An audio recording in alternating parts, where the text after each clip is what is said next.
In the beginning, before the first breath of time, there was only Gin Gap, the yawning void.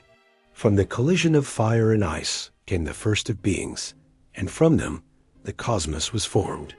9 realms spun outward like stars on a divine wheel, each suspended by the limbs of Yggdrasil, the world tree.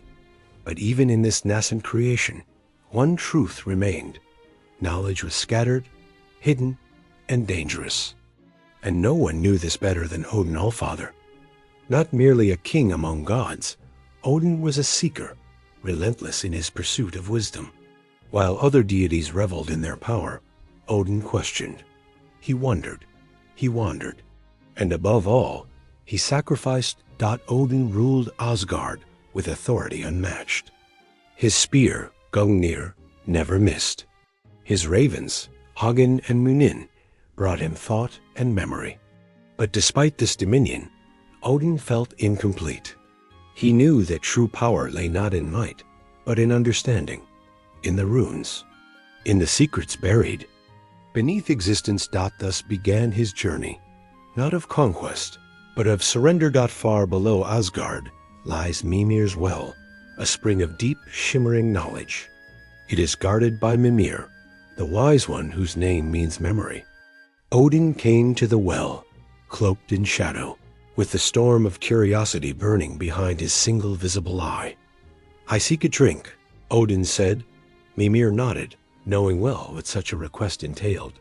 "Wisdom," Mimir replied, "has a cost." And so Odin plucked out his right eye, the price of a glimpse into the well. He placed it into the waters, and the spring accepted it. From that moment, Odin saw differently. One eye gazed upon the world. The other, now water-bound, gazed into fate itself. But still, the runes eluded him. It was not enough. Knowledge granted by others was tainted by their lens. Odin sought unfiltered truth, primordial, unshaped. And so he turned to Yggdrasil. The world tree connects all things. Its roots drink from 3 wells: Mimir's well of wisdom, Virgelnir of primal chaos, and Brunn, the well of fate. Odin approached the gallows tree, not as a god, but as a penitent. He made a vow to hang for 9 days and 9 nights, pierced by his own spear, with no food or drink, to suffer, to teeter on the edge of death, until the runes revealed themselves. And so it was. Suspended between life and death, Odin drifted through the currents of existence. Visions came, not in language, but in symbols. The runes, they were not merely letters, but forces. Tools of creation, prophecy, and war. Each one a blade. Each one a key. When he at last fell from the tree, he did not fall as Odin the god, but as Odin the wise. He had paid in blood, in solitude, in silence. The runes were his. With the runes, Odin did not simply speak. He reshaped reality. He carved charms to heal wounds, to dull blades, to bind the wills of men and beasts. The runes granted him vision beyond vision, hearing beyond sound. But he did not hoard this power. To the worthy, he whispered. To the fallen, he gifted. The runes became the hidden code of the cosmos, not given freely, but earned through sacrifice.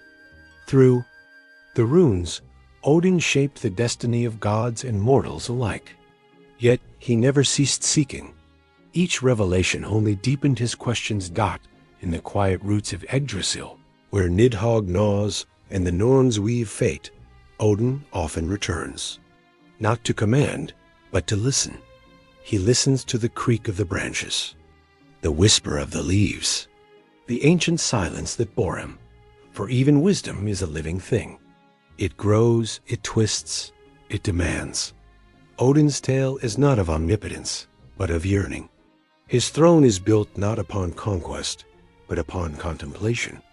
And his legend endures not because he knew all, but because he dared to seek what others feared.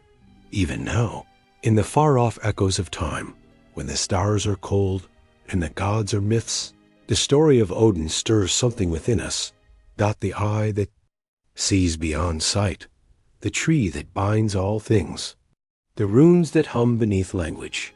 His path reminds us the cost of true knowledge is never small, and that sometimes, to gain everything, you must first be willing to lose yourself. Wisest among us are not those with all the answers, but those who offer their eye to the unknown